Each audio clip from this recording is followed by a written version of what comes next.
Oke, thank you banget semuanya yang udah bergabung. Salam kenal, saya Jay, co-founder dari Kevlen. Dan ini sambil beberapa teman-teman akan gabung juga habis ini. Pertama-tama terima kasih ya buat teman-teman yang udah daftar dan udah gabung malam ini untuk ikut group discussion. Jadi agenda malam ini sifatnya kita ngobrol-ngobrol, diskusi dengan topik yang cukup seru, yang mungkin banyak yang sering ngadepin ya. Dan hari ini saya nggak sendirian. Kebetulan hari ini saya akan dibantu oleh teman saya Arlin. Arlin ini akan jadi moderator acara diskusi malam ini. Arlin, please say hi and introduce yourself. Halo semuanya, Happy New Year juga. Thank you buat yang udah nyalain kamera dan udah introduce yourself di chat ya.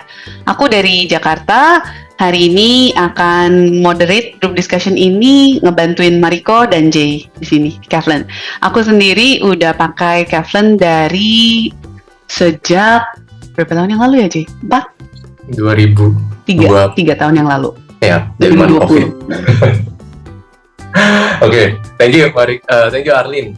Dan juga untuk narasumber kita malam ini, one of my friend juga, yaitu Mariko. Beliau nanti akan diintroduce lebih lanjut oleh Arlin ya. Jadi mungkin sedikit cerita background dari kenapa kita mengadakan sesi diskusi ini. Ya, kita bicarakan tentang probation yang keliru ya, efeknya apa sih. Nah, tujuannya adalah kita ingin coba gali perspektif dari berbagai praktisi ya di sini. Kebetulan dari narasumber dari Mariko, kita di sini yakin bahwa dengan kita saling sharing, sebenarnya kita juga bisa belajar bareng-bareng. Ya, oke. So without further ado, Arlin, the stage is yours. Silakan. Sebenarnya the stage is Mariko's today ya, dan semua dari kita karena ini judulnya group discussion. Tapi aku yang sebagai moderator mungkin mau ngenalin dulu Mariko buat teman-teman discussion hari ini yang belum kenal Mariko. Aku perkenalkan sekilas karena kalau aku share CV-nya nanti untuk bacanya aja perlu setengah jam kayaknya teman-teman. Saking panjangnya dan banyaknya udah adventure-nya Mariko ya. Jadi Mariko sekarang ini sebagai co-founder dari JAC Recruitment dan juga founder dari Anggo Ventures. JAC Recruitment sendiri Mariko sudah dari tahun 2002 ya. Berarti sudah 22 tahun. Kalau buat aku sendiri lebih dari jumlah masa karir aku gitu sepanjang ini. Dan yang berhubungan banget dengan sekarang ini topik kita tentang hiring dan juga tentang the cost ya of bad hire. Di JAC sendiri, Mariko dan juga JAC sudah memiliki 1.200 consultants worldwide dan ya itu konsultannya. Berarti sudah banyak sekali successful placement yang dilakukan di worldwide. JAC ini fokus untuk placement orang-orang dari level manager dan CEO ke atas. Jadi Mariko bukan hanya pengalaman di corporate, bukan hanya pengalaman di sebagai investor, tapi juga pengalaman di JAC Recruitment. Pasti udah banyak banget pengalaman yang berhubungan dengan hiring. Baik itu untuk perusahaan sendiri, baik itu placement ke orang.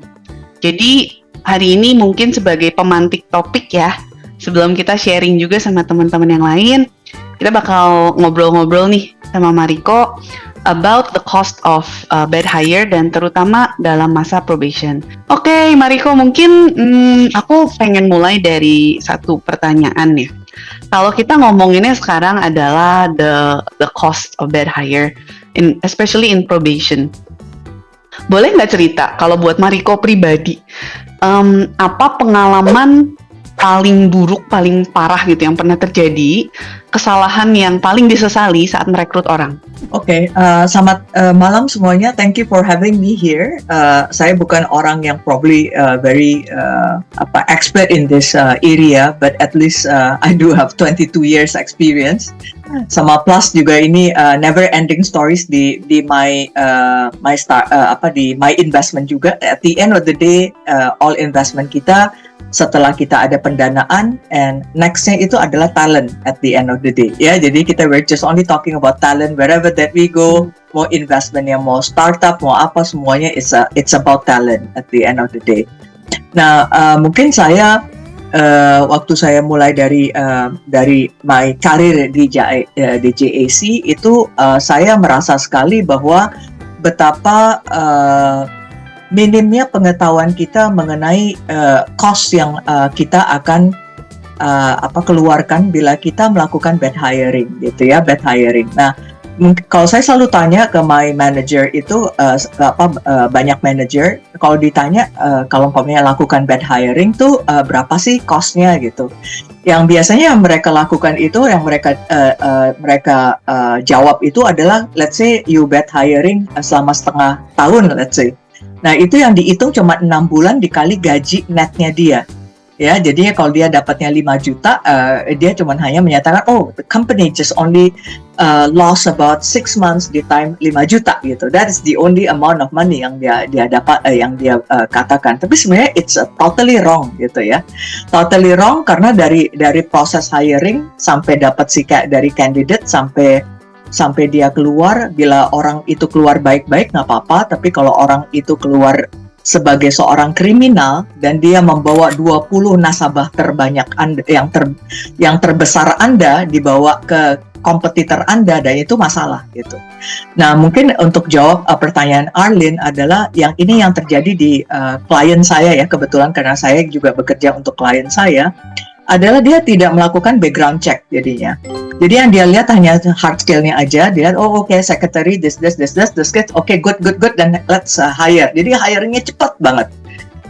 Tapi sayangnya dia kebetulan perusahaannya cukup besar, dan entah bagaimana sekretarisnya itu merangkap sebagai procurement, ya gitu, procurement. Dan yang terjadi to make the story short itu adalah, at the end of the day, company itu adalah marah-marah ke kita karena sekretarisnya itu adalah membeli 100 laptop untuk perusahaan. Dia beli untuk perusahaan, dan kemudian di minggu berikutnya dia jual lagi. Jadi sebenarnya ada uang, jadi uangnya keluar, dia udah dapat everything, purchasing sih ya, jadinya sudah dapat gitu, tapi inventory-nya mungkin nggak benar juga jadinya. Akhirnya by the end of the year itu the company just realize sebenarnya 100 laptop yang udah dibeli itu tuh sebenarnya nggak ada di kantor sama sekali. That is the amount of maksudnya itu yang kelihatan aja ya, aja. Dari berapa jumlah secara materialnya itu adalah terganggu ya oleh perusahaan, dan setelah itu juga mereka akhirnya harus melacak, harus melakukan banyak due diligence gitu ya, dan kemudian karena ini perusahaan besar, dia ada external audit jadinya. Jadi external audit, dan dia kebetulan juga TBK juga. Waduh, jadi rumit banget. Panjang sekali. Ya, so then it's super panjang. Semua jadi botak hanya karena ini aja, gitu ya. Tapi itu hanya disebabkan karena reference check-nya tidak benar. Tidak ada kendali juga, dan kemudian mungkin double job ya. Jadi sekretaris plus purchasing plus no checking, nggak ada due diligence yang benar juga gitu ya.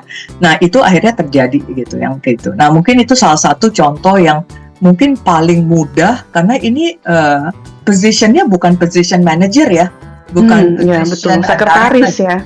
Just only secretary. Tapi karena sekretari ini dipercaya banget gitu, dan even katanya giro dan ceknya itu ditandatanganin, dia tuh bisa punya buku giro dan ceknya gitu.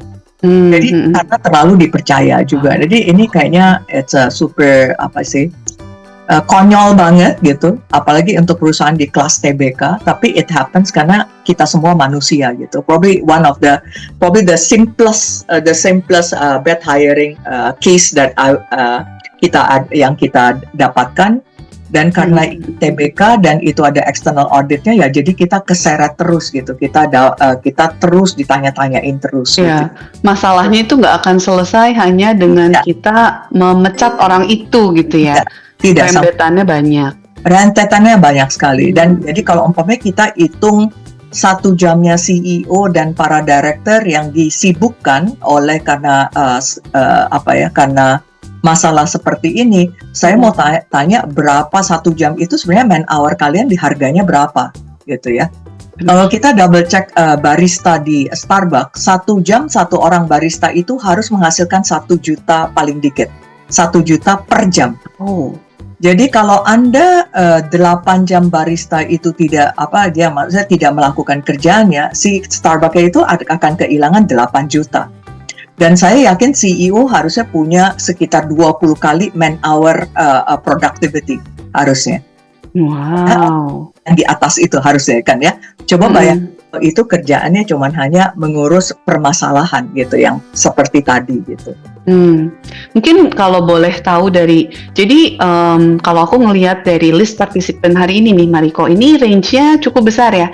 Jadi ada dari HR, ada dari human capital, ada founder, ada CEO, juga ada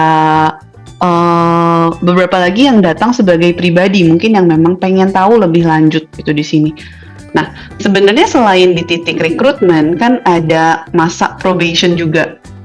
Kalau buat Mariko, saat probation itu idealnya apakah harus dilakukan untuk semua? Masanya berapa lama? Terus kita kan di sini karena kita ngomongin Kavlen ya, Kavlen itu sangat membantu kalau buat aku dalam masa hiring. Tapi apakah sebaiknya saat probation pun di-assess?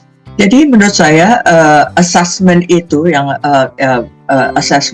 harus dilakukan secara berkala. Karena manusia itu kan akan berubah sesuai dengan dia punya scope kerja dan juga environmentalnya dia. Kalau dia kerja di BUMN, dia akan harus punya karakter yang cocok di BUMN. Kalau dia mau jadi orang yang bekerja di pabrikan, it should be different juga. Sebagai consultant juga begitu juga. Tapi akan lebih baik sebenarnya kalau saya boleh saranin adalah melakukan online assessment itu adalah sebelum melakukan rekrutmen itu sendiri ya. Karena kalau kita kalau sudah direkrut kita agak sulit, kita tidak akan bisa change karakter orang within a day. Gak bisa kan? Coba try you change your parents, your character, atau someone would like to change your punya husband atau your punya boyfriend or girlfriend sampai mati juga nggak bisa ya gitu ya, right? Gitu ya, betul. ya perlu ya gitu ya, jadi nggak bisa lah gitu. So then what you need to do is actually to understand before gitu sebelumnya. Jadi sebenarnya expectation-nya ini akan lebih bisa di manage ya jadinya ya. Umpamanya juga saya even bicara sama Jay juga harusnya Kavlen itu dipakai pada waktu sebelum get married sebelumnya ya. So even untuk mereka yang baru mau pingin settle gitu sebenarnya harus they need to actually to understand dia punya soft skill itu di mana gitu ya.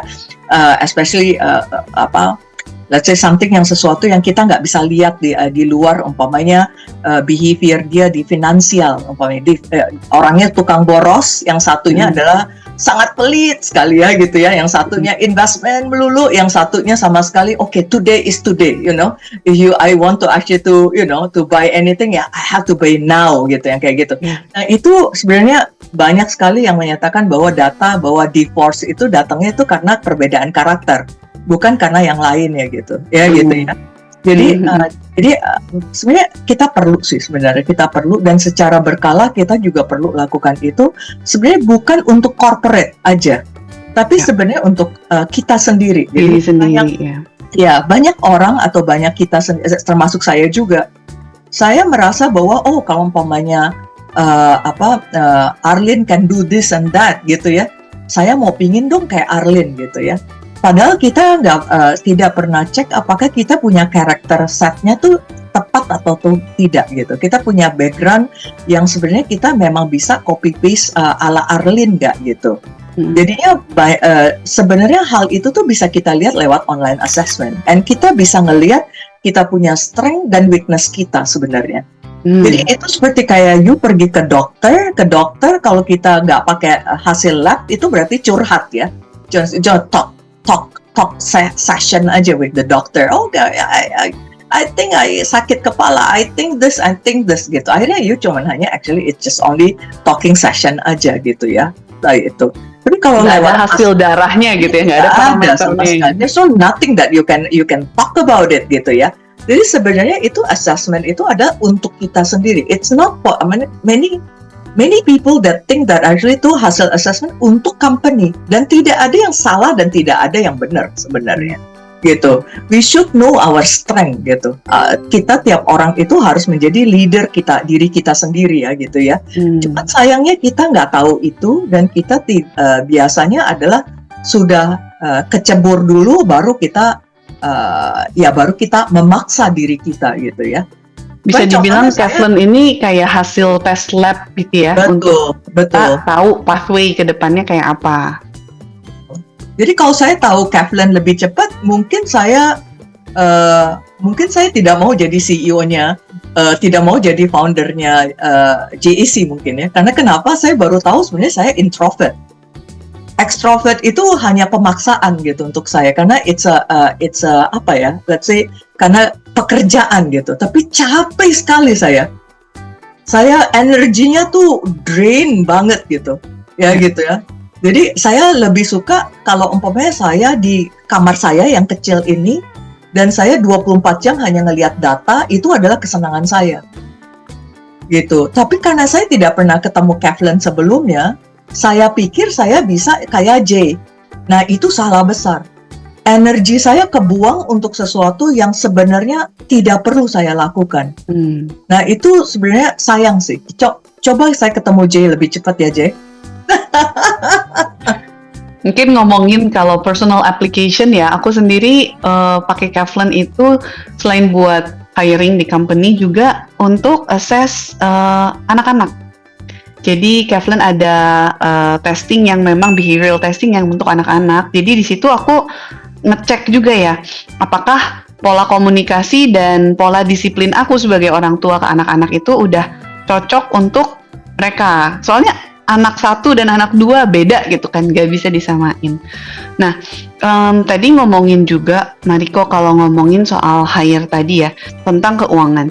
Mungkin yang paling banyak, trait yang paling banyak dicek oleh orang-orang atau waktu kita rekrut orang adalah kejujuran. Ya, yang kita pikir mungkin hanya financialnya. Tapi sebetulnya kan seperti tadi yang Mariko share juga, kita ngadepin orang ini, kita sendiri pusing.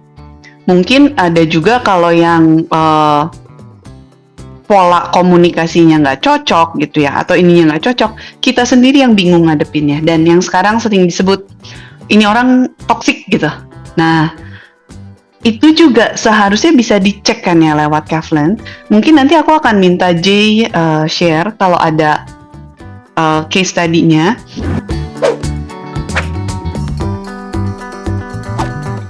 Jadi kalau yang ini, kebetulan aku share screen, ini hasil pengukuran untuk 2 orang yang berbeda untuk posisi manajer, peran manajer. Ya, jadi kita nggak mau apapun jenis pekerjaannya.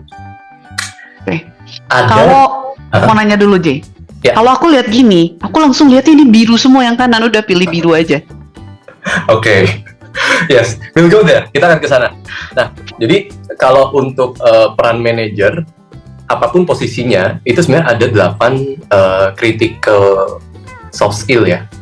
8 critical kompetensi, sikap-sikap dan kebiasaan yang paling nggak perlu dipertimbangkan. Jadi kalau untuk peran manajer, setidaknya tuh kita butuh orang yang berpikir panjang, ya. Jadi bisa berpikir beberapa step ke depan. Terus butuh yang berdedikasi. Nah, ini aku agak zoom biar kebaca salah satu.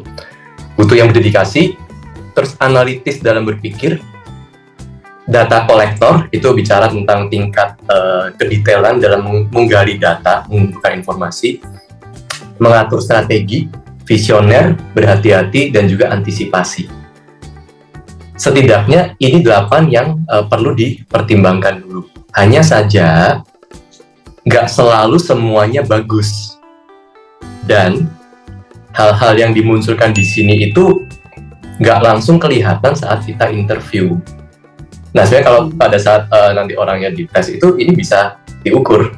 Jadi yang diukur berdasarkan pada pola perilaku dia, sikap dia, dan bawaannya dia. Nah, setelah mereka dites, kita akan bisa melihat, oh kombinasinya gimana. Dan setiap warna ada artinya. Jadi kalau misalnya memang yes by nature kita akan lihatnya, oh berarti harus cari yang biru gitu ya. Ya, semakin ke kanan kadarnya itu semakin kuat untuk sikap tersebut. Semakin rendah, semakin ke kiri, sikap tersebut semakin lemah. Ya, kalau yang hijau tengah-tengah itu sifatnya situasional. Ada faktor mood, ada faktor bagi dia kalau nggak penting belum tentu kan muncul sikap itu. Nah, kalau yang banyak muncul hijaunya ini yang biasanya agak sedikit, ya ini nggak terlalu kelihatan nih, ya ini orang bisa kanan bisa kiri gitu ya. Nah, tapi paling nggak setelah kita tahu polanya, baru kita lihat bagaimana cara interpretasinya. Biasanya kalau di Kevlon ada kelas-kelas beda report yang memang secara khusus akan, oke, ada kelas lagi, ada case apa nih, ya kita bahas. Nah, ini salah satunya aja, saya mungkin pilih salah satu sikap yang namanya data kolektor lah. Ya. Data kolektor ini kan bicara tentang kebiasaan orang ini dalam menggali data. Ya, kalau misalnya seorang manajer nggak terlalu detail, terus nggak terbiasa menggali informasi, kan bisa jadi banyak hal yang kelewat gitu kan. Nah, tapi kalau data kolektornya terlalu tinggi, super detail, bisa jadi kebablasan, picky, informasi digali terus, nggak gerak-gerak juga. Nah, jadi pertama memang kita harus tahu dulu hasil cek darahnya gimana ya, hasil cek perilakunya gimana. Baru setelah itu kita kaitkan dengan konteks pekerjaannya. Namun paling nggak, kalau memang kita mau meng-hire peran manajer, setidaknya 8 ini dilihat dulu, dipertimbangkan. Karena kalau misalnya kita ternyata dapat orang yang jago banget ngomong nih, ternyata hasilnya yang kiri. Dan itu yang sering terjadi. Saat interview convincing banget, tapi nggak segitunya gitu loh. Bisa jadi karena dia sudah hafal dengan jenis pekerjaannya. Mungkin itu sih sedikit sharing. Kalau dari hasil ini ya, misalkan nih kita nggak punya keleluasaan untuk punya banyak pool hire gitu. Kita cuman punya kandidat yang sebelah kiri. Apakah kita bisa selama masa probation itu berusaha mengetes dia dan mengimprove ya? Meskipun seperti tadi kata Mariko kayaknya cukup hopeless kalau mau mengubah orang, tapi apakah bisa selama probation itu dites dan nanti setelah selesai masa probation itu dites ulang gitu? Oke, good question. Nah, secara praktek sebenarnya orang bisa berubah atau enggak belum tentu dalam waktu 3 bulan. Kalau misalnya dari dia sendiri nggak mau berubah, belum tentu akan berubah. Nah, kalaupun dalam 3 bulan bisa terjadi perubahan, faktor eksternalnya banyak sekali. Bisa jadi karena memang tempat perusahaannya sudah sangat oke nih untuk nurture. Terus dari dia sendiri mau berubah. Cuman prakteknya biasanya, kalau merubah orang yang awalnya mungkin merah, sampai ekstrim jadi biru, biasanya tuh kalau situasinya ekstrim banget. Entah kena stres yang benar-benar berat banget, atau dia benar-benar traumatis sampai akhirnya dia mindsetnya berubah dan dia sendiri mau berubah, itu bisa. Tapi kalau gerakinnya hanya dikit-dikit, itu bisa teman nggak terlalu signifikan dalam 3 bulan. Makanya bahkan kalau di bidang psikologi kan bilangnya setidaknya sebuah report tuh masih dianggap valid dalam 6 bulan. Walaupun prakteknya ketika kita di Kevlon handle case-case personal, ada orang-orang yang bisa aja dalam waktu sebulan 2 bulan berubah drastis. Karena apa? Dia kena tipu lah, dia apalah, banyak hal yang akhirnya bikin dia trauma, kehilangan orang lah, apapun bisa berubah drastis. Tapi nggak sebanyak itu, jadi case-nya sangat-sangat langka. Nah, secara umum biasanya nggak semudah itu sih Lin. Oke. Nah, ini kan kalau ini lebih secara umum ya, 8 skill yang diperlukan oleh seorang manajer. Tapi soft skill ini kan akan berbeda tergantung setiap posisi. Yes. Ya, mungkin aku boleh minta sharing dari Mariko, dari Jay, dan juga dari teman-teman peserta, apa soft skill, behavior, atau karakter yang paling penting dalam menentukan ini orang A player atau bukan?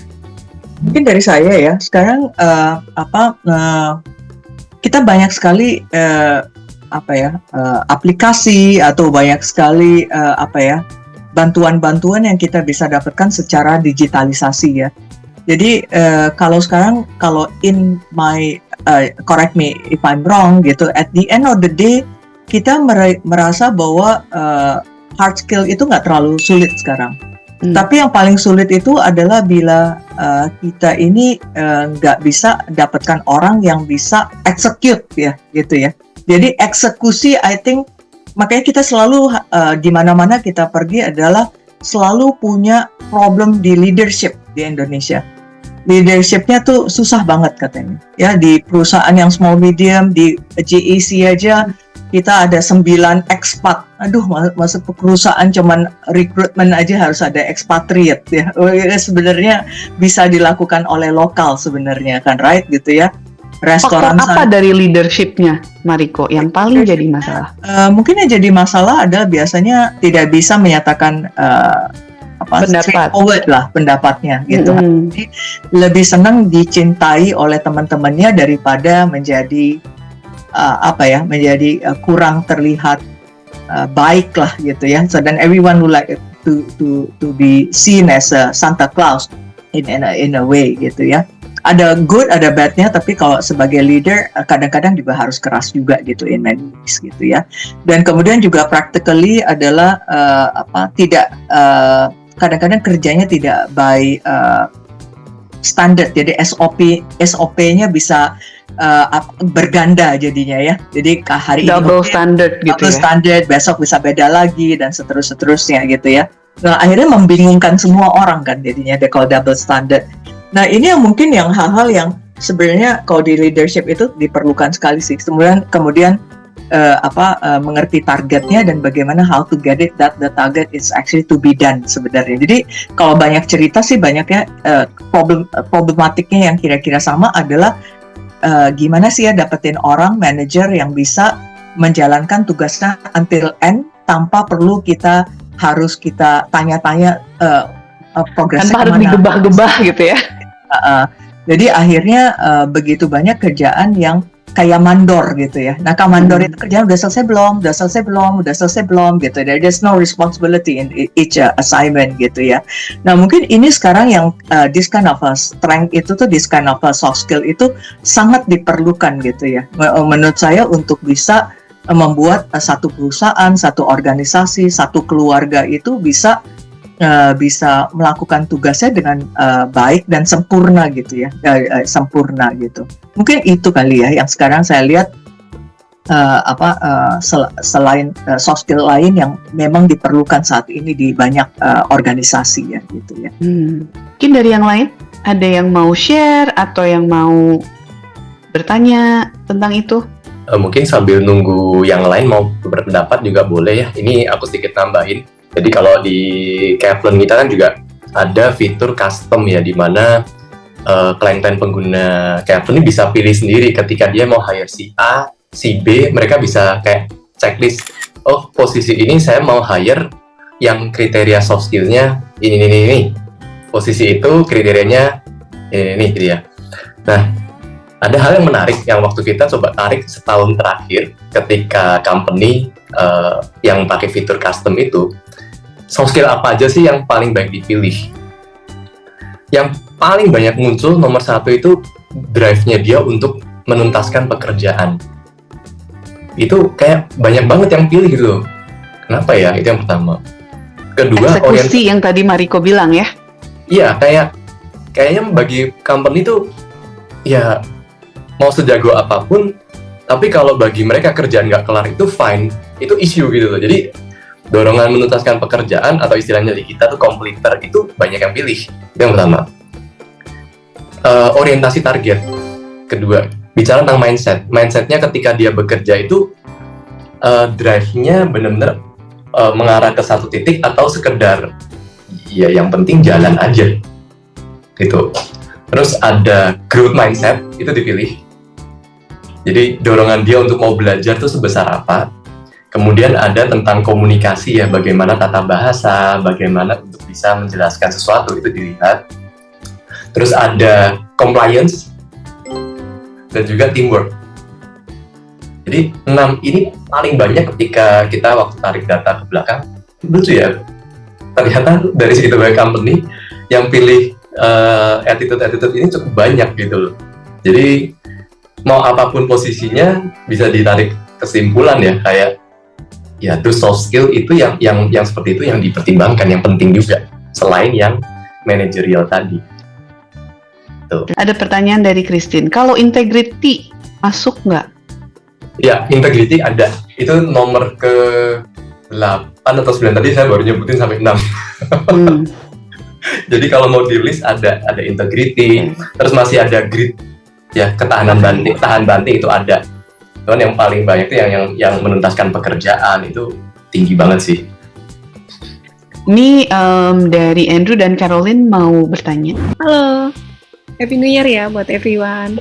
Ya. Halo. Halo Bu Mariko, thank you buat sharingnya gitu ya, menarik banget ini. Boleh nanya, jadi kalau tadi Jay ya, tadi sempat mengatakan bahwa ini tuh dibuat sesuai dengan kebutuhan apa yang mau kita cari gitu. Berarti kayak sistem infrastruktur gitu yang memang dari Calvin buat sesuai dengan kebutuhan dari company-nya. Betul ya? Ada yang sudah standar, ada yang bisa custom. Yes. Short answer-nya mungkin itu. Ada yang sudah standar, ada juga yang custom gitu ya. Yes, betul. Nah, kalau apakah nantinya misalnya kita mau bentuknya custom, apakah nanti custom itu nanti bagaimana bentuk ininya ya, semacam bentuk kerjasamanya nanti bagaimana? Apakah itu jadi milik dari company itu atau gimana? Yang kedua, seberapa jauh validasi dari sistem yang dibuat? Karena ini kan bicara tentang assessment ya, bicara tentang perilaku gitu.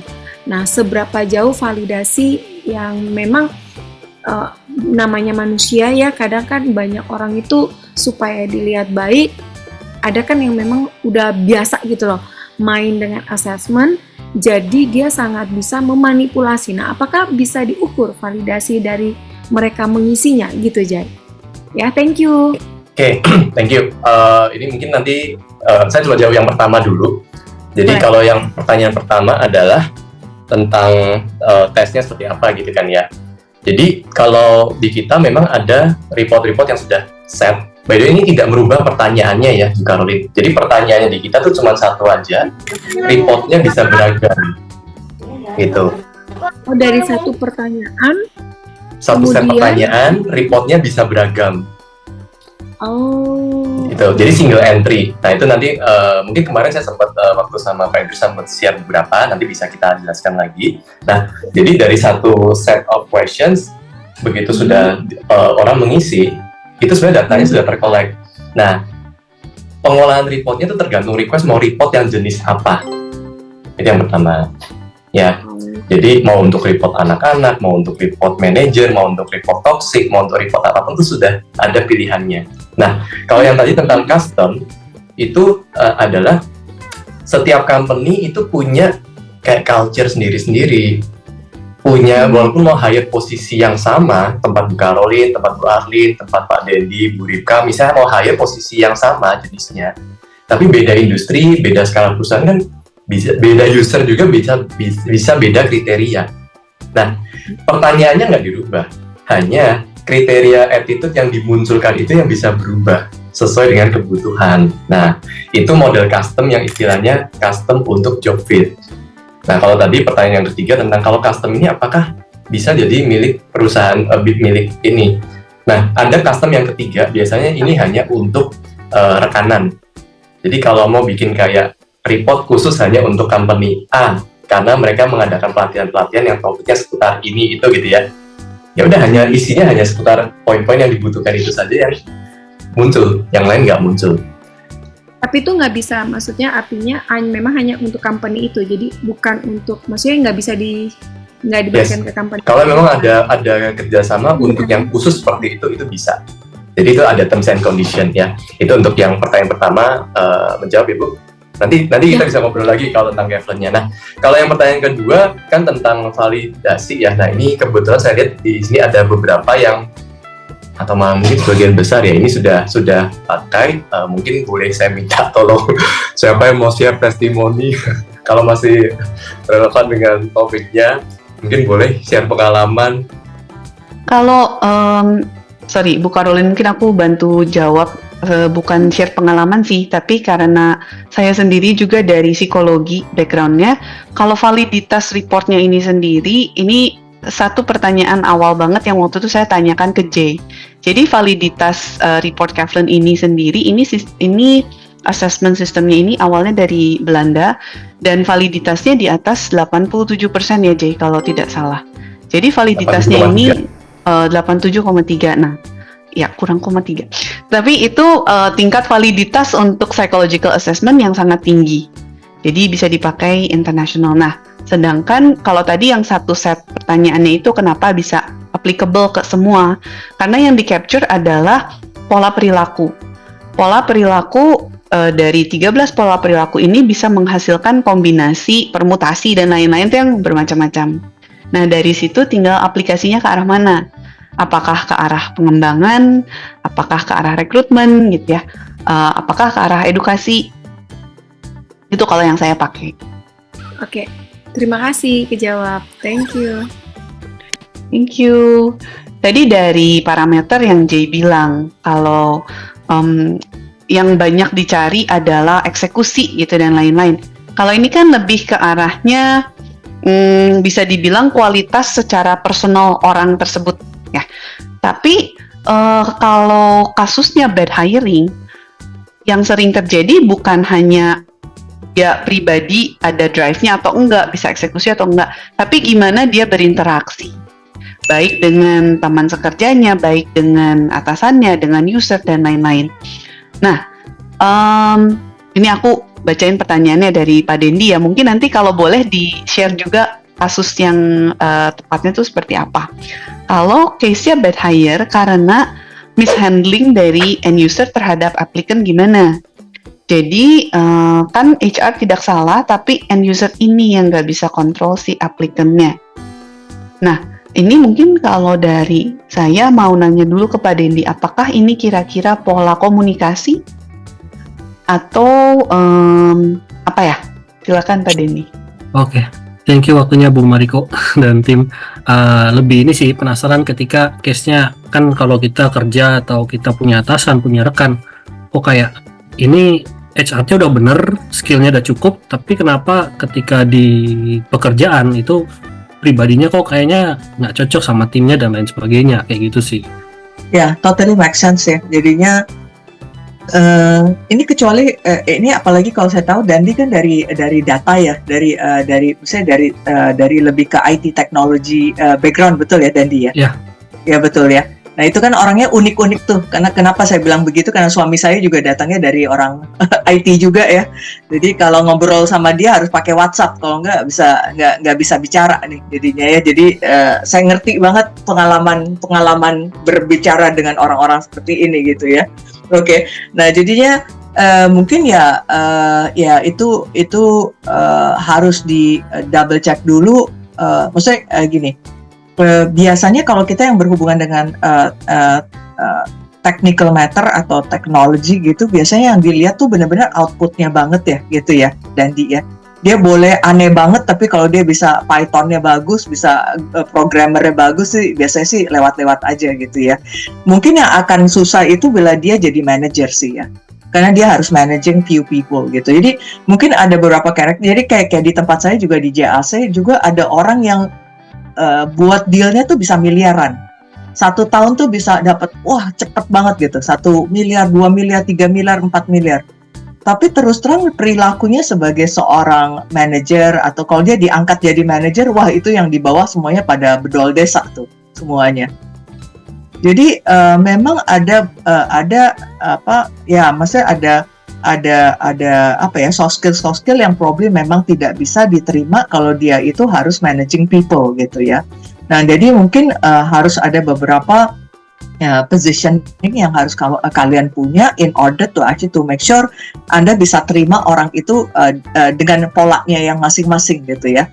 Jadi kalau dia tidak bisa manage orang, nggak bisa berhubungan dengan orang, ya kalau dia sebagai seorang individual dia bisa memberikan kontribusi, ya berikanlah maksudnya kesempatan itu gitu.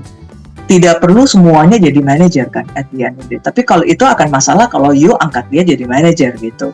Nah, jadi selama dia masih geek atau masih di technical atau orang art atau orang culture juga kadang-kadang suka aneh-aneh juga gitu ya. Nah, itu mungkin juga bisa dilihatnya kayak J kan suka aneh gitu kan karena dia sebelahnya kan setengahnya itu kan dia orang artis ya, jadinya ya agak susah ngomongnya.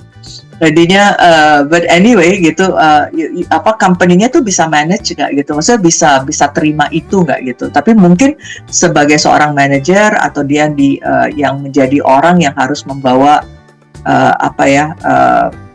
begitu banyak amanat dari atasan ke bawahan gitu, mungkin agak troublesome juga sih. Itu mungkin dari saya, Dan. Kalau dari Kavlen sendiri, apakah ada assessment yang bisa ngecek gitu ya? Ada. Jadi sebenarnya kalau kita dari perjalanan kita ya, itu kalau kita rangkum sebenarnya problem yang paling banyak ditemuin sama company itu mostly 6 ini sih. Jadi kita biasa akan tanya apa sih problemnya gitu ya. Ujungnya kalau nggak karena kebanyakan kandidat jadi bingung siapa yang mau diinterview. Gitu, jadi ya mereka butuh bantuan di screening. Ada juga problemnya di mana setelah screening siapa yang mending di-hire. Nah, kalau yang tadi ditanyain sama Pak Dendi, ada sih isunya justru kita mungkin aja terlalu fokus di nyari kandidat terus. Tapi kita lupa, nah, usernya kita sendiri gimana nih? Jangan-jangan yang problem malah usernya gitu loh. Kita nyari terus dari luar, nyari kandidat ini itu nggak ada yang cocok dah. Bisa-bisa kalau kita mikirnya mungkin kandidatnya kok susah banget ya dicari. Tapi ya sebenarnya coba deh look within dulu, lihat di dalam itu jangan-jangan ya ada isu di user. Selama itu belum solve, ya mau cari kandidat gimana kayaknya akan mental juga ya. Nah itu sering terjadi juga, sering kita temuin. Jadi kok akhirnya nggak dapet ya. Coba deh dicek existing timnya. Nah kadang ketahuan ada orang yang mungkin belum pas posisinya atau memang kapasitasnya nggak di sana, tapi ditaruh di posisi yang lumayan krusial gitu. Nah itu mungkin something yang perlu dikonsider juga ya tentang user fit profiling ini. Itu sih buat nambahin Pak Dendi. Mungkin juga pengalaman saya pribadi juga sebenarnya kalau bisa sih sebenarnya Kavlen itu dipakai juga untuk si usersnya ya. Jadi kalau kita tahu dari both side, jadi kalau kita mau cari pasangan kan nggak bisa cuma sebelah pihak ya yang di assess, right gitu kan ya. Harusnya kan both side ya gitu. Nah yang paling jarang itu terjadi adalah usernya mau melakukan interview gitu. Tapi mungkin di sini peranan HR ya. Jadi peranan HR itu di situ dia udah karena setiap hari berhubungan dengan user tersebut, buatlah set profiling dari si usernya itu based on observation gitu. Nah dari situ Anda bisa, supaya ada di perusahaan Jepang yang paling umum yang kita suka tertawa terbahak-bahak, tapi itu sebenarnya sangat common sekali adalah mereka akan tidak pernah hiring orang yang bercambang, berewokan. Nah gitu. Nah itu tuh it's lucu sekali, tetapi itu udah common sense-nya gitu, common sekali gitu. Nah mungkin orang HR-nya itu harus lihat top 3 yang staff yang paling disukai oleh si user itu, dan itu dia bisa buat profilingnya gitu. Nah kalau dia tidak mau ikut Kavlen, ya sudah, harus si HR-nya harus jago-jago. Ini orang ini punya preference-nya tuh apa gitu. Jadi punya preference apa gitu ya. Pokoknya orang yang di umur 50-an gitu, dia maunya kalau setiap staffnya datang, dia harus ngomong selamat pagi, selamat siang gitu ya. Harus hormati gitu. Tapi kan anak-anak sekarang jarang lakukan itu gitu. Nah itu aja udah, wah ini anak nyebelin sekali gitu. You know, those kind of thing gitu. Tapi ya kan, right gitu ya. Nah itu tuh sebenarnya harus ketahuan sih di situnya. Karena you like it atau you don't like it, ya kalau chemistry-nya udah nggak jalan, itu biasanya mau sepinter apapun juga ya, candidate itu akan selalu dilihatnya adalah sudah tidak bagus lah gitu ya. Nah jadi mungkin profiling of the users itu juga memang kalau tidak mau ikut profilingnya Kavlen ya harus di observe by HR, dilihat dari apa yang dia suka, dari yang like dislike-nya, dari situ baru buat profiling soft skill yang kira-kira yang memang cocok untuk next candidate-nya. Kalau itu agak jago dikit aja, biasanya sih langsung fit-nya itu cukup lah ya gitu ya, profiling fit-nya itu cukup sekali gitu. Itu dari saya, thank you. Tadinya mau nanya siapa sebetulnya yang bertanggung jawab dan terlibat untuk memastikan kalau kita tuh dapat kandidat yang tepat. Berarti selain HR juga user ya. Dan Kavlen dilibatkan. Betul. Sebenarnya kalau paling bagus adalah bila si usernya itu benar-benar berkali-kali diajak untuk berpartisipasi dalam proses hiring. Karena at the end of the day adalah kayak menyocokkan ibu angkat atau bapak angkat ya jadinya ya. Jadi kalau prosesnya itu dia tidak merasa bahwa dia diikuti prosesnya itu, biasanya rasa cintanya tuh nggak keluar, it's not there gitu ya. Nah jadi tapi kalau prosesnya lebih lebih sering diikuti gitu, mereka akan bertanggung jawab. At the end of the day, user harus merasa bertanggung jawab bahwa suksesi anak ini adalah tergantung saya. Nah, bukan tergantung orang HR. Nah, ini yang salah. HR itu hanya buat prosesnya jadi lebih gampang. Tapi suksesi orang ini adalah tergantung usernya. User itu pikir adalah itu sukses orang itu tergantung HR. Nah, di sini yang banyak salahnya ya. Ya, HR kalau tanggung jawab 1.000 anak, wah mati ya orang HR-nya. Ya, betul ya Dandi ya. Right? Ya itu yang paling salah banget ya itu ya. Tapi kayaknya selalu salah ya yang kayak gitu, kemana-mana saya lihat. Kalau sebaliknya gimana Mariko? Kalau ini ngomongin skala besar ya, skala besar mungkin keterlibatannya sulit gitu. Tapi kalau skala kecil, baik itu startup ataupun UMKM, mungkin ketersediaan talent pool buat mereka lebih sedikit, dan buat UMKM itu lebih banyak yang bisa jadi kerugian ya. I don't think so. Karena UMKM dia lebih berbahaya gitu ya. I don't think so. Semuanya sama menurut saya. Oke. Jadi skala kerugiannya pasti akan bisa sama-sama align. Besar ya, align ya. Oke. Kalau misalkan nih, ini sering terjadi ke saya sendiri juga. Kalau lagi urgent perlu orang, dan hasilnya cuma ada satu kandidat. Dan mau nggak mau ya meskipun kita cek Kavlen gitu ya, terus ada yang harus kita kompromikan. Ada tips and trick mungkin bukan dari Mariko aja, mungkin juga dari J atau dari teman-teman lain kalau kondisinya kayak gitu. Oke, mungkin dari saya. Jadi tiap tahun Anda bisa lihat sebenarnya tingkat rasio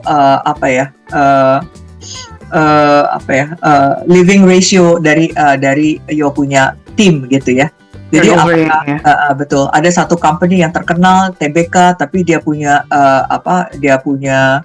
living ratio-nya tuh 30% per tahun. Kan gila ya. Udah 30% per tahun mati dia tuh ya kerjaannya. Tetapi dia udah tahu, karena dia udah tahu itu adalah tren dari PT tersebut gitu, yang dia lakukan adalah pull talent jadinya. Jadi dia udah tahu bahwa HR-nya itu mau ada vacancy atau tidak untuk a certain position yang dia selalu orangnya tuh harus selalu cepat sekali untuk leave gitu dari company-nya. Yang dilakukan itu adalah dia melakukan pool talent. I think nanti Aida bisa nambahin juga ya, ini pakar HR juga gitu. Jadinya saya pikir talent pool itu sangat penting. Jadi more that you know, setiap last year kita ada 10 orang yang hilang. Kalau gitu kita udah dari Januari kita udah harus punya talent pool gitu. Nah, jadi buka lowongan kerja setiap saat ya. Ya, jadi buka lowongan kerja setiap saat. Jadinya selalu siap bahwa kalau umpamanya si A tidak ada, B tidak bisa sudah ada B atau C yang sudah memang udah siap untuk udah siap kita tanya lah gitu in many ways gitu. Dan mereka sudah melakukan all the test. Jadi jangan sampai lagi tesnya itu baru dilakukan tesnya setelah orang itu ngilang gitu kan. Dan itu kan udah parah banget ya gitu in many ways gitu ya. Nah, itu mungkin harus ngelihat juga dari tren dari si company dari perusahaan yang kita punya sekarang. Mungkin Aida bisa tambahin, dah. Silakan Bu Aida. Oke, baik. Terima kasih banyak, Mariko-san. Betul sekali. Jadi di company saya ini juga kita sudah mulai talent pool juga. Jadi karena turnover-nya cukup tinggi di beberapa posisi gitu kan, sehingga ketika tiba-tiba kadang banyak karyawan yang mangkir dan lain-lain, ketika kita sudah punya talent yang siap di placement gitu, itu akan sangat mempermudah kita. Apalagi jika misalnya dari serangkaian rekrutmen itu ada proses trainingnya dan lain-lain. Jadi dari mulai talent pool tadi kita langsung placement dan kita lakukan training itu cukup efektif juga di kita, sehingga length of rekrutmennya juga itu bisa lebih singkat seperti itu. Terima kasih. Tadi ini saya mau balik sedikit ke yang Pak Dendi bilang ya. Kalau tentang ini user fit-nya gimana? Saya mungkin share sedikit pengalaman saya pribadi itu sekarang ini udah beberapa bulan belakangan kalau hiring itu pakai satu report dari Kavlen yang mengukur core values. Jadi setiap perusahaan, apalagi kalau sudah berjalan cukup lama ya, ada atau nggak ada nilai inti dari perusahaan, kalaupun belum ada culture yang dibuat, pasti secara otomatis akan ada sendiri budaya yang meskipun nggak dipatenkan oleh perusahaannya atau foundernya sendiri, tapi secara nggak langsung dengan berkumpulnya tim-tim itu ada terbentuk suatu budaya. Nah, budaya itu kalau dijabarkan, dibikin poin-poinnya, itu bisa jadi bagian dari screening. Nah, kalau yang saya alami itu pengecekan secara core values ini, jadi lebih ke nilai-nilai pribadi dan budaya yang cocok itu apa di mereka, biasanya kecocokan dengan tim jauh lebih tinggi. Mungkin kalau Jay ada contoh bisa di-share.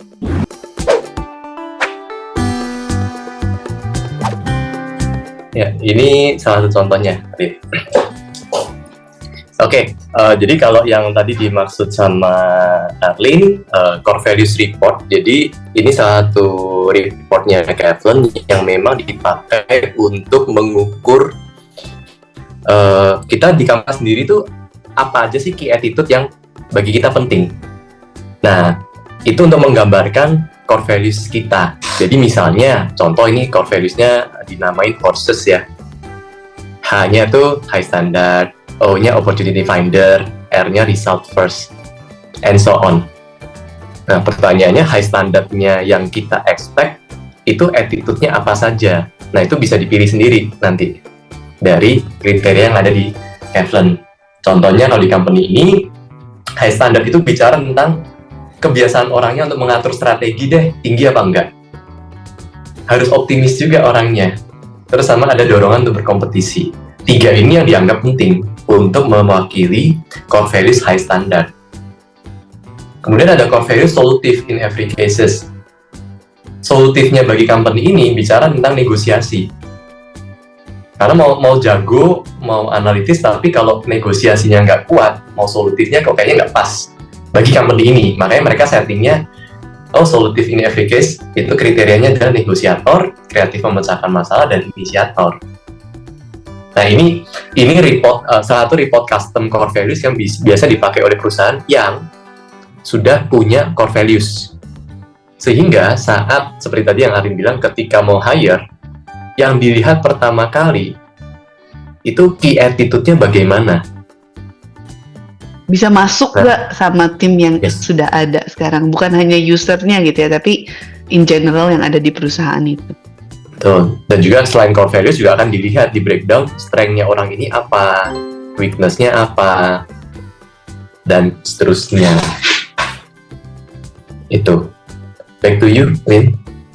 Kalau ini nih, kalau tadi ngomongin kerugian finansial, kalau kita udah salah milih kandidat, ini dari Mariko atau Jay, boleh share nggak kerugian non finansialnya kira-kira apa aja ya? Yang pada akhirnya sebenarnya jatuh-jatuhnya finansial lagi gitu. Kayak tadi CEO-nya habis waktu dan stres untuk mikirin kasus fraud yang jadinya ke bawah-bawah merembet kemana-mana.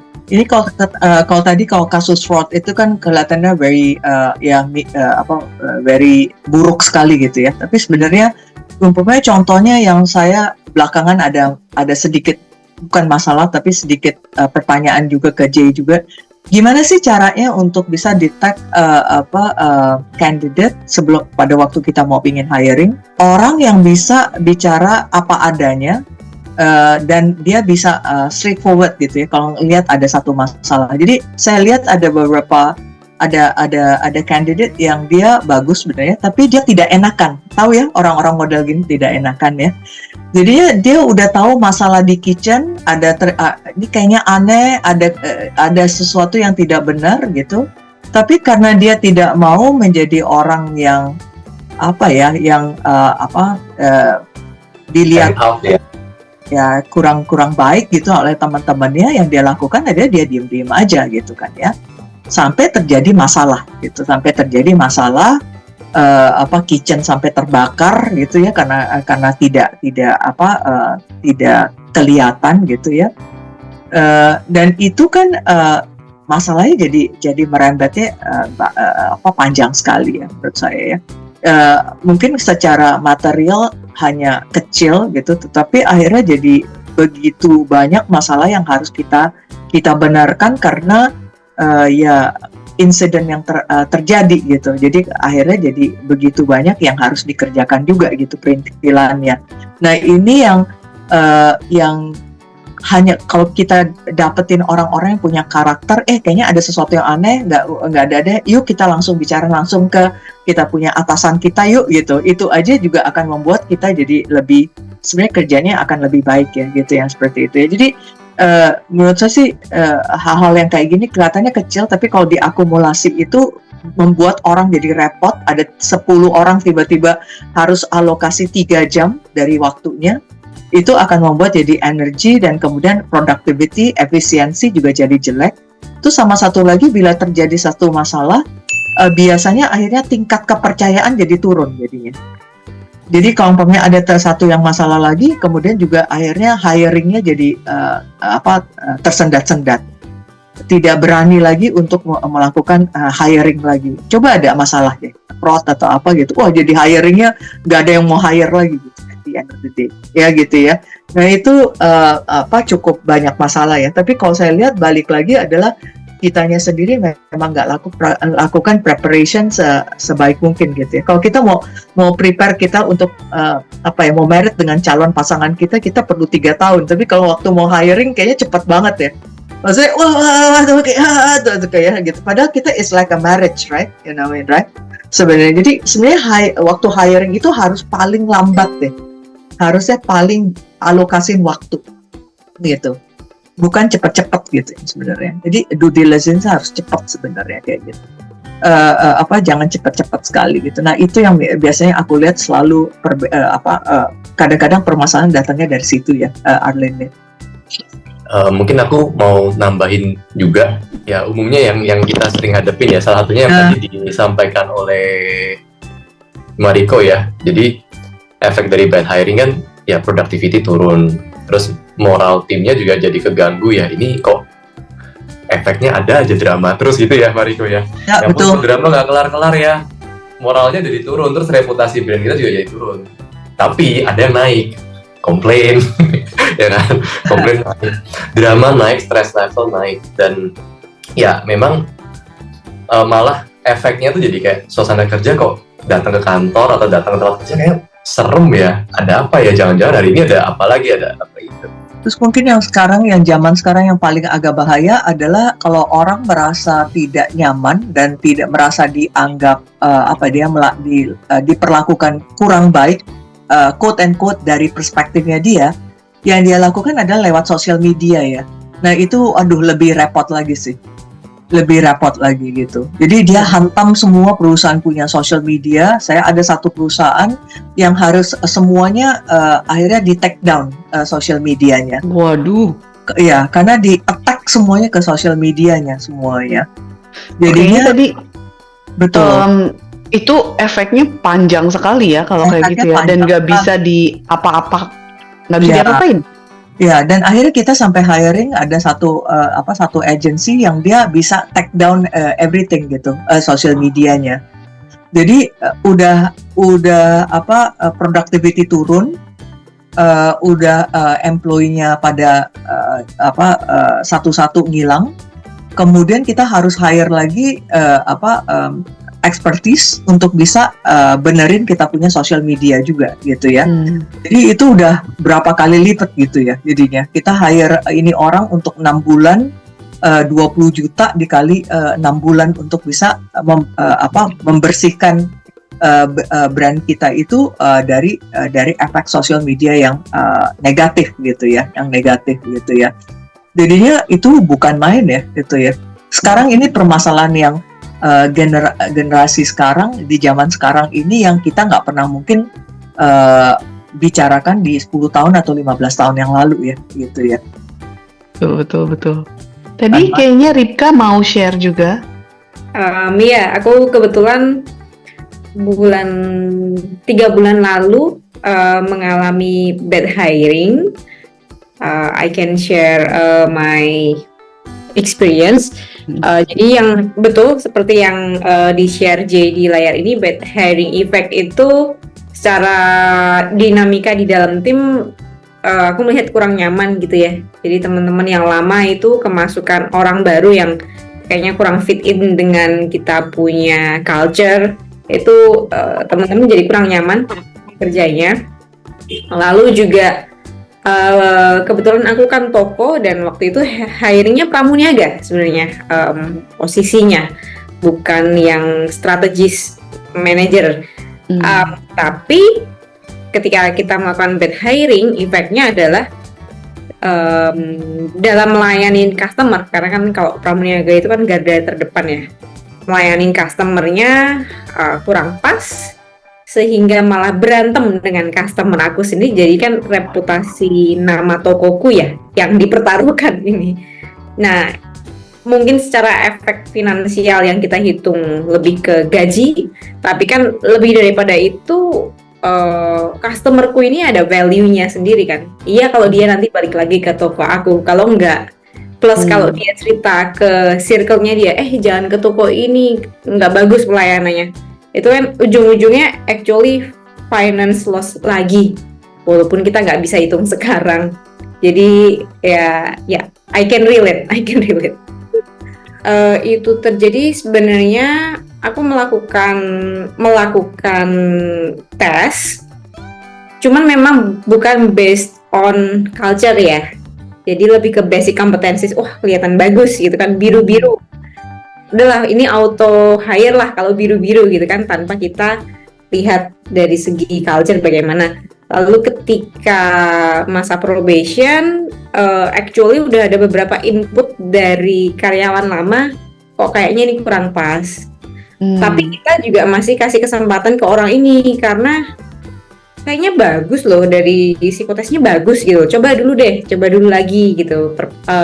Masih dikasih kesempatan, sampai pada puncaknya tim bener-bener kayaknya udah kurang nyaman nih.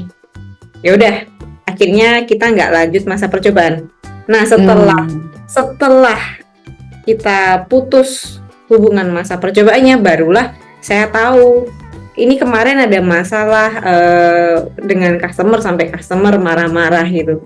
Jadi actually kita cut masa percobaannya itu before kita tahu ternyata udah ada kejadian seperti itu gitu. Jadi menurut aku, kalau dari pengalaman pribadi ini ya, selain selain psikotesnya kita juga mesti double cross check dengan tim kita yang ada ya. Gimana nih dinamikanya sama kalian, dan mungkin akan even better kalau kita dari awal udah screeningnya pakai based on culture, punya core values ya.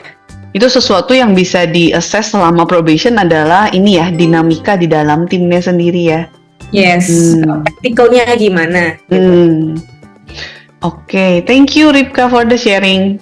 Welcome. Ini di company saya dulu ada case di mana staff yang udah bekerja 2 tahun itu membawa kabur uang company yang setiap hari dari kantor cabang disetor ke staff finance tersebut. Jadi orang ini adalah orang finance selama 3 bulan terakhir sebelum dia cuti lahiran. Kalau saya lihat ini seharusnya tidak akan terjadi kalau atasannya mengecek data dan saldo yang ada di bank setiap hari. Ini baru ketahuan waktu staff tersebut cuti lahiran mendadak, di mana manajernya baru cek semua itu. Kalau dari case ini apakah bad hire di staff tersebut atau manajernya? Kalau ini kok menurutku SOP ya. Mungkin yang lain mau ada pendapat?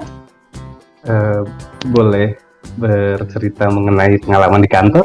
Boleh, silakan. Baik, terima kasih Arlin, Mariko, dan Mas C. Kalau di saya kebetulan saya kebagian yang bagian buruknya bad hire itu sudah beberapa tahun yang lalu. Jadi saya baru masuk beberapa, terus ternyata dia itu secara potensial bagus banget. Terus kemudian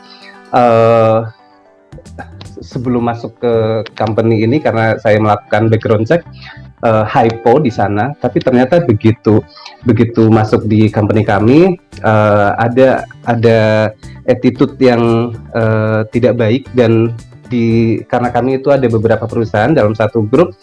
Di satu perusahaan itu dia membuat kesalahan dan menimbulkan kerugian yang cukup besar, tetapi karena memang dari owner itu ada policy bahwa tidak akan ada layoff, tidak ada PHK terhadap karyawan, dan itu berlaku sampai hari ini.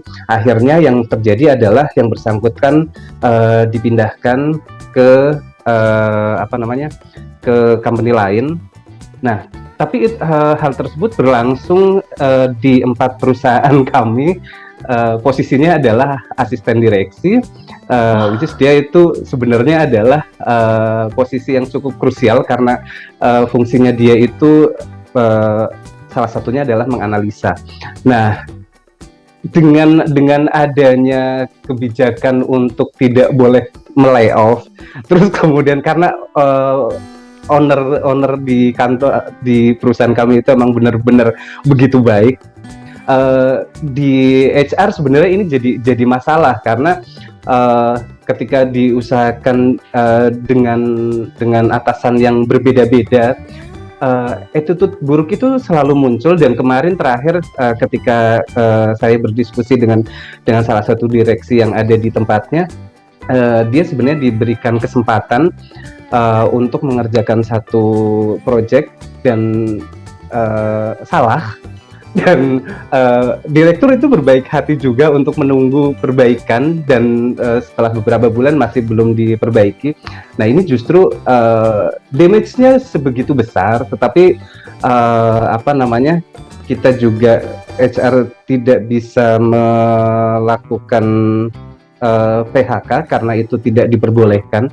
Nah, yang kami lakukan pada akhirnya adalah mitigasi nextnya ngapain supaya dia dipindahkan, tetapi sesedikit mungkin menimbulkan damage. Nah, itu mungkin pengalaman yang sampai saat ini masih saya hadapi. Mungkin kalau misalnya dari Mariko atau dari teman-teman di sini,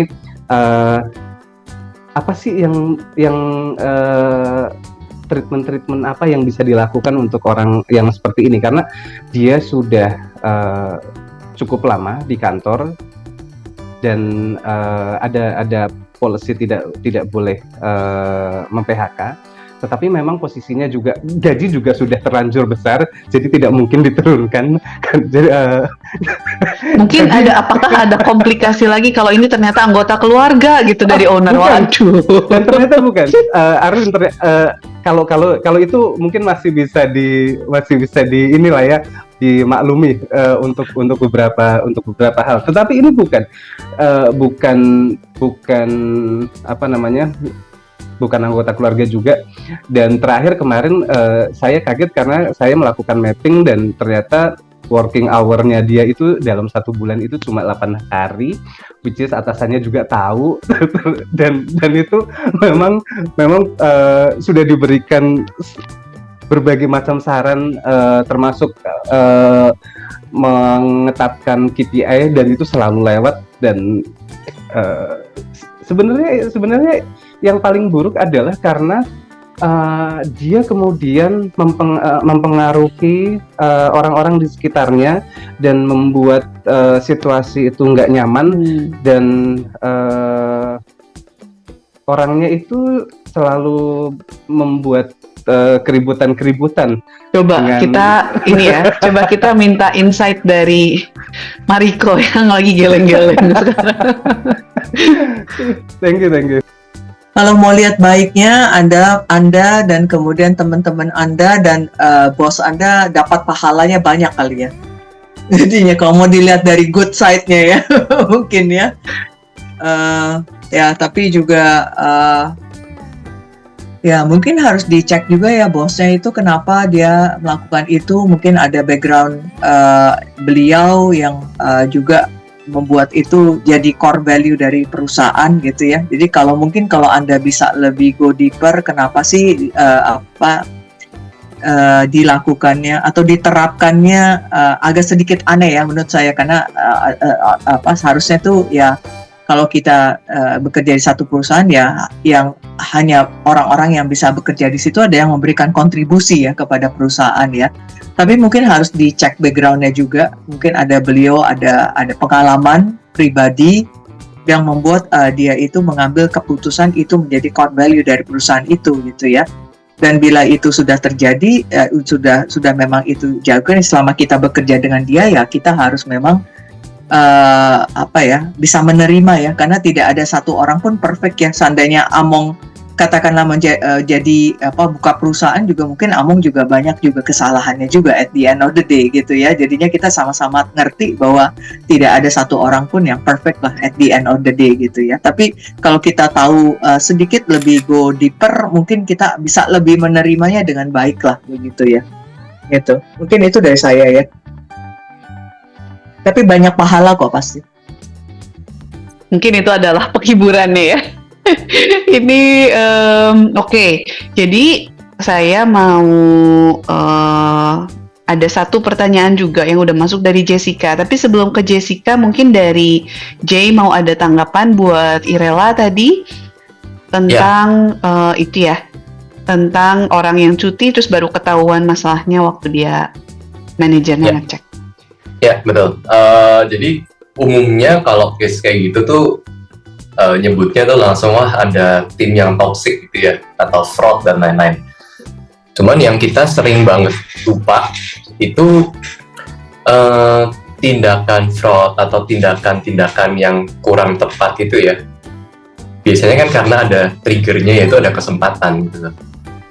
Jadi orang yang baik karena ada trigger, entah faktor eksternal karena kepepet masalah keluarga dan lain-lain, dan ada kesempatan yang dia lihat bisa jadi melakukan itu. Apalagi kalau pada dasarnya sudah punya bibit-bibit toksik gitu. Ya kebetulan kalau di Kevlon ada report yang khusus untuk ngecek report perilaku toksik ya. Nah cuman kenapa saya mau bahas ini, kita pingin share aja supaya kita nggak secepat itu ngejudge orang toksik. Karena gampang banget orang ngomong, ini toksik, itu toksik. Tapi sebentar, kadang kita lupa kalau sistem di tempat kita atau SOP kita tuh malah mengizinkan ya, secara nggak kita sadarin perilaku-perilaku seperti itu muncul, kesempatan-kesempatan itu muncul gitu loh. Jadi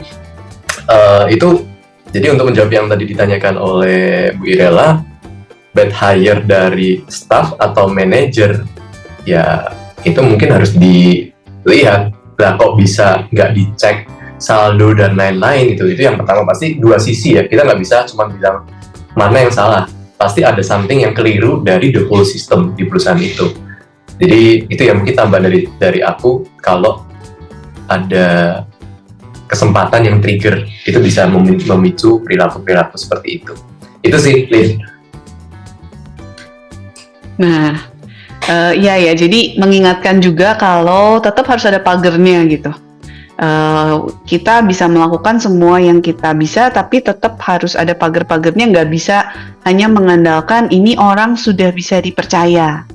Karena trust itu tetap hal yang manusia ya. Jessica mungkin aku bacain, tapi nanti kalau itu boleh diceritain juga konteksnya ya. Jadi di kasus Jessica ini pertanyaannya adalah tentang pekerja yang bukan level staff, jadi di level pekerja harian. Kan kalau pekerja harian ya masuk akal kalau kita nggak pakai tes Kavlen, nggak mungkin proses rekrutmennya pun lebih simple. Karena mungkin dengan interview dan tes pun kadang diajak ngobrol aja agak kurang nyambung gitu ya. Antisipasinya gimana? Karena pernah ada pekerja harian yang ternyata provokator. Pengalaman pekerja harian gitu ya, mungkin ada di sini yang backgroundnya di mungkin manufaktur ya, yang akan banyak berurusan dengan kerja harian ya. Ada yang di bidang manufaktur teman-teman di sini? Saya.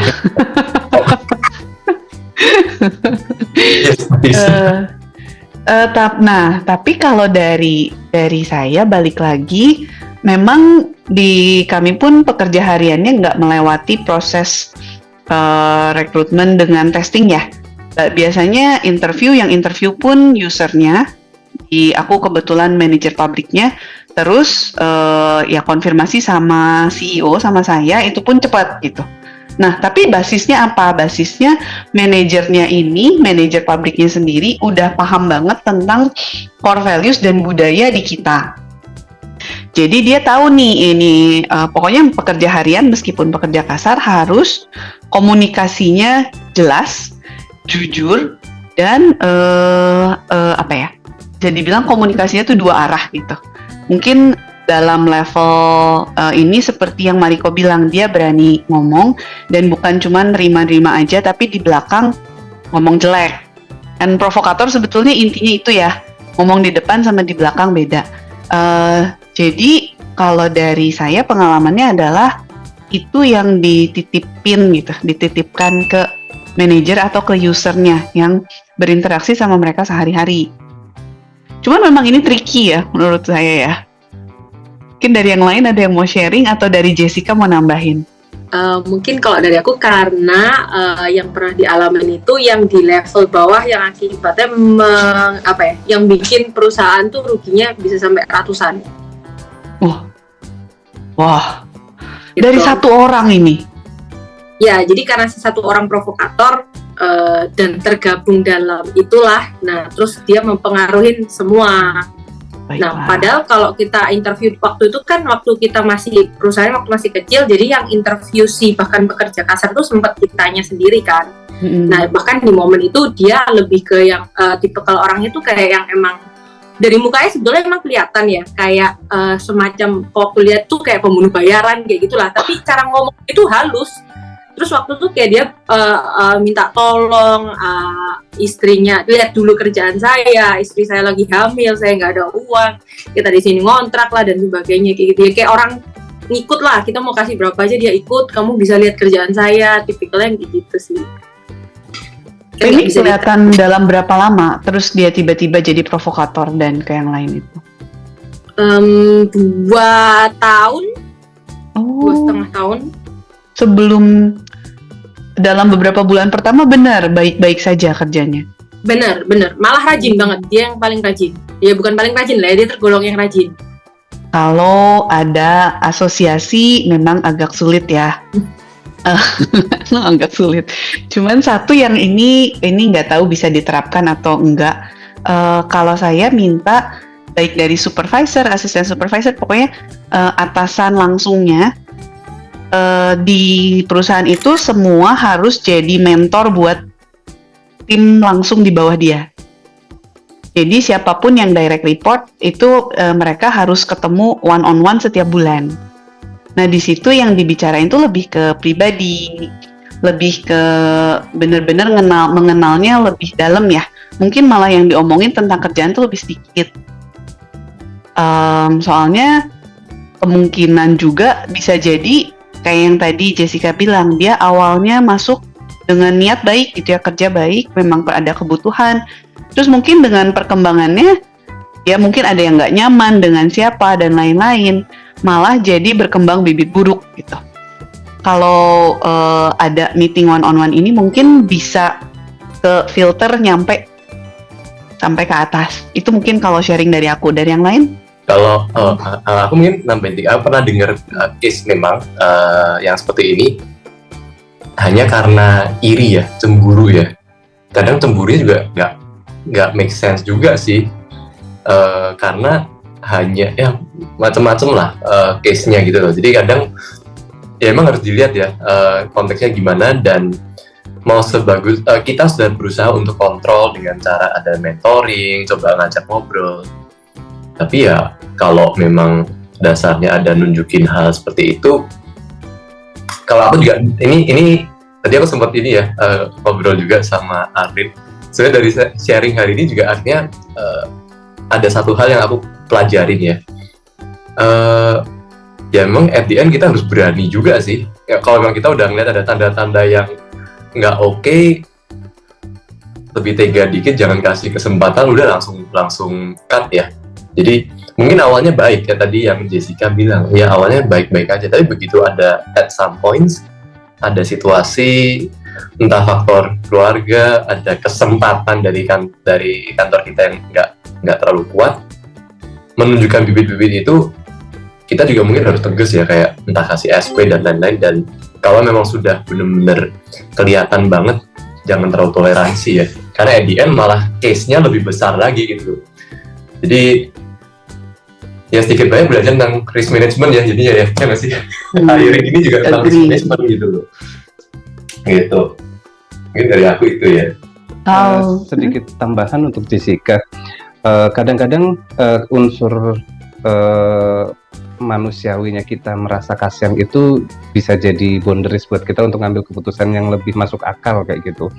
Jadi kalau misalnya pada posisinya seperti itu, kalau menurut saya berpikirannya mungkin dibalik, artinya kalau misalnya karena awalnya merasa kasihan dan lain-lain, dengan segala problematika yang dia hadapi, untuk saat ini mungkin yang bisa diambil adalah Jessica pada saat ini sedang menyelamatkan kapal yang lebih besar, penumpang yang lebih banyak. Jadi kalau misalnya membuang tikus yang ada di situ, ya itu udah ya cut aja gitu, karena di sini yang sedang diselamatkan adalah jumlah penumpang yang lebih banyak daripada satu orang.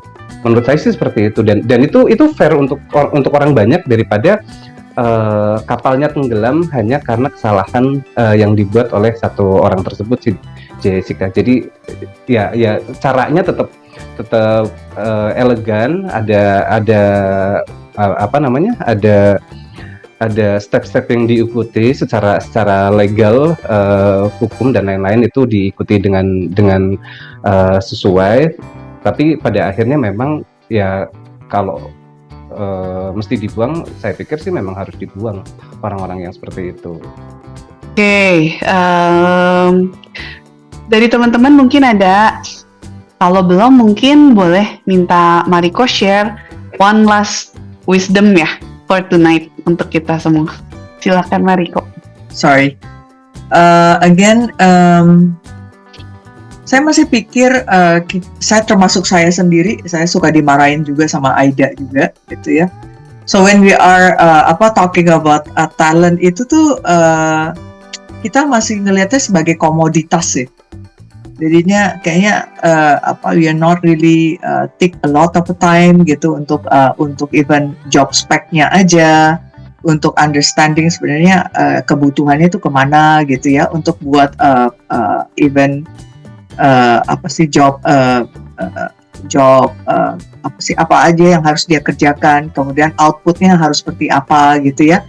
Job specification-nya aja juga kita males ya untuk itu lakukannya ya. Jadi kita minta aja sih HR-nya suka-suka dia aja ditulisin gitu ya, yang kayak gitu.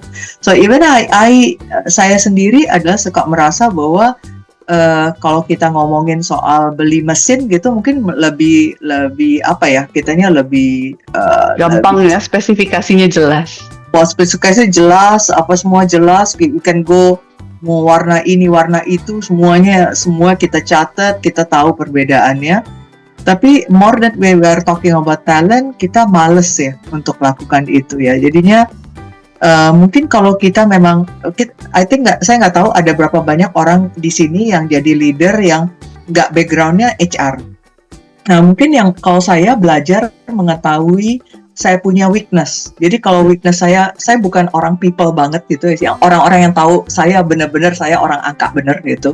Jadi saya bukan people person sama sekali. Jake suka ketawa-ketawa juga sama saya. Dia tahu sekali saya siapa gitu. Nah kalau saya udah tahu saya bukan people person gitu ya, kamu harus benar-benar dibantu sama orang yang people person banget gitu, yang bisa bantuin gitu. Nah saya kebetulan benar-benar selalu dapetin orang-orang yang ngebantuin saya gitu untuk bantuin di weakness saya gitu ya, kayak gitu. Jadinya mungkin kalau di Anggo Venture kita dengan Aida gitu, kalau di JEC juga saya ada orang-orang saya juga gitu. Nah I think we need to actually to find kalau kitanya bukan orang yang perfect dan kita nggak terlalu nggak peduli gitu ya dengan talent kita gitu, kita harus dijaga sama orang yang lebih peduli dari kita gitu. Nah, dengan dijaga dengan orang-orang ini, dia akan bantu kita pada waktu melakukan analisa pada pengambilan talent, kemudian juga kita akan lebih lakukan assessment, kemudian satu lagi juga due diligence juga gitu ya, ada background check-nya juga gitu ya, karena manusia dia punya pattern-nya. Jadi kalau pattern-nya kita udah tahu dari perusahaan yang lama, harusnya kita udah tahu apakah dia orangnya cocok apa enggak gitu sama kita gitu ya. Nah mungkin harus ada orang yang bisa jaga gawangnya gitu di perusahaan kita gitu.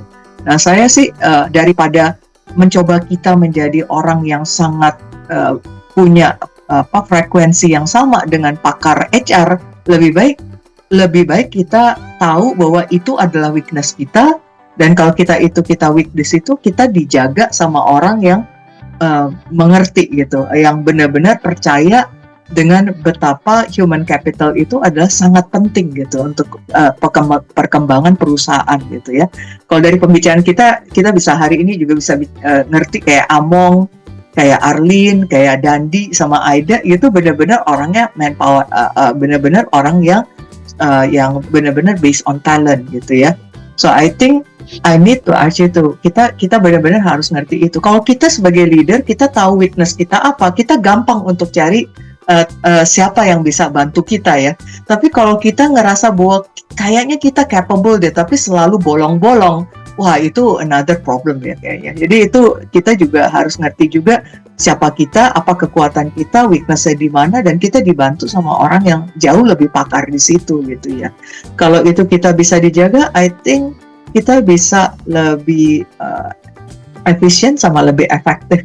I think in many ways kita sebagai leader harus tahu di mana kita very strong, mana kita weak, dan kita harus minta tolong sama orang gitu. I think itu sih the whole wisdom. Nggak ada yang perfect in whole 100% tuh di all area tuh, I think hampir nggak ada lah gitu ya. Itu dari saya. Thank you, Arlene.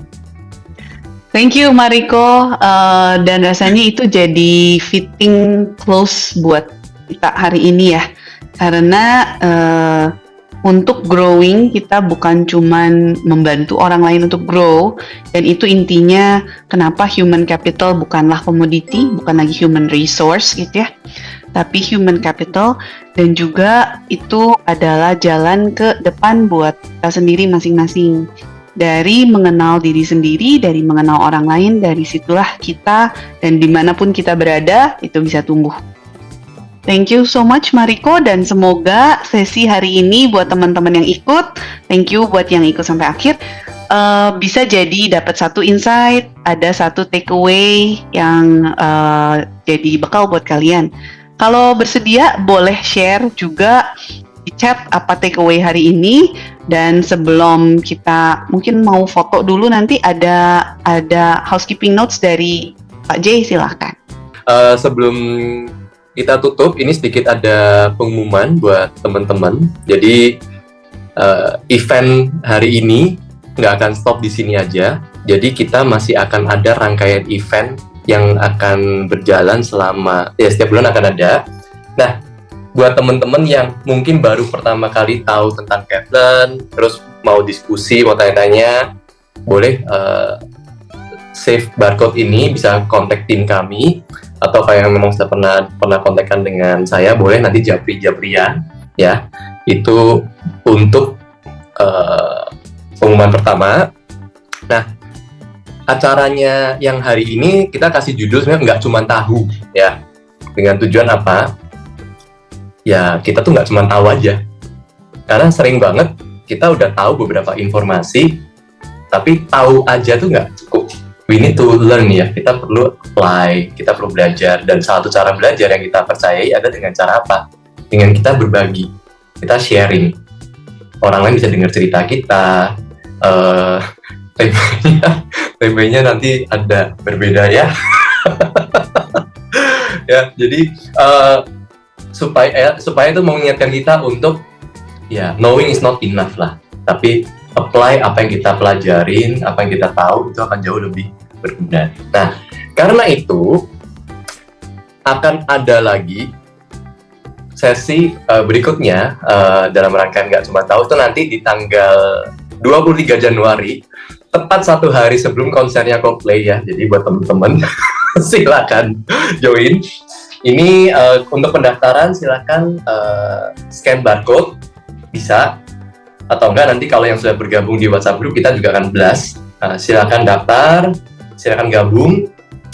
Topiknya di tanggal 23 Januari itu kita akan bicara juga satu topik yang cukup umum ya, di mana banyak yang mungkin hire orang atau sudah ada posisi manager, tapi kok kayaknya masih nggak pas ya, gitu. Nah, karena bisa jadi kita dapatin talent yang manager tapi rasa supervisor, atau malah kita punya supervisor tapi rasa manager gitu loh. Nah, ini kita akan coba bahas, dan narasumbernya adalah Bu Lisya.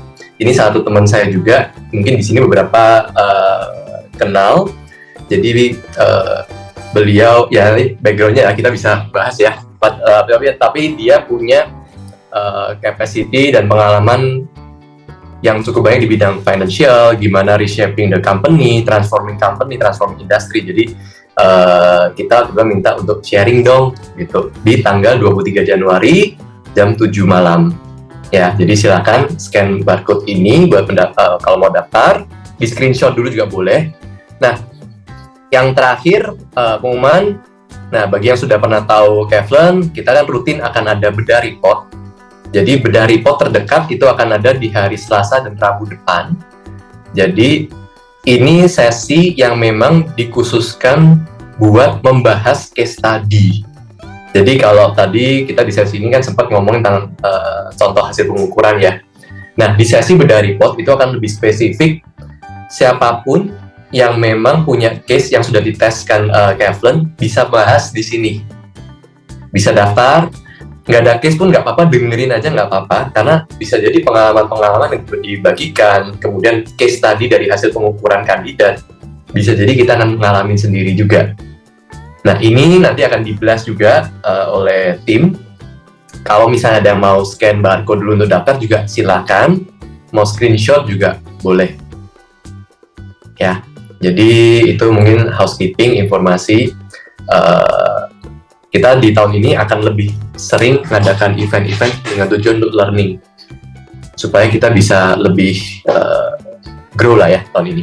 Itu mungkin dari aku. Ini Jay, setauku juga untuk peserta ini ada free trial report. Yes, Itu boleh betul. share lagi gimana caranya mungkin buat teman-teman yang belum dan mau coba free trialnya. Kalau yang untuk free trial, kebetulan kemarin waktu pendaftaran ya, nanti juga bisa dari barcode ini. Siapapun yang daftar, dari sini ada kesempatan untuk free trial. Jadi nanti bisa scan, daftar, di sana ada pilihan. Kemarin kalau nggak salah yang sudah ikutan daftar juga ada pilihan ya, mau ikut trialnya atau enggak. Itu bisa. Nanti kita bisa ingetin lagi, kita bisa share link trialnya buat teman-teman. Oke. That's all from me, Lin. Baiklah, kalau gitu, thank you sekali lagi buat semuanya. It's an honor to be here with you guys. Semoga bisa ketemu lagi di lain kesempatan. Kalau misalkan ada yang bisa kita sharingkan, kita collabkan, feel free to reach out. Thank you buat Mariko terutama yang udah bagi-bagi dengan sangat generous insight-nya di hari ini. Terima kasih. Sampai ketemu lagi di next session Tidak Cuma Tahu.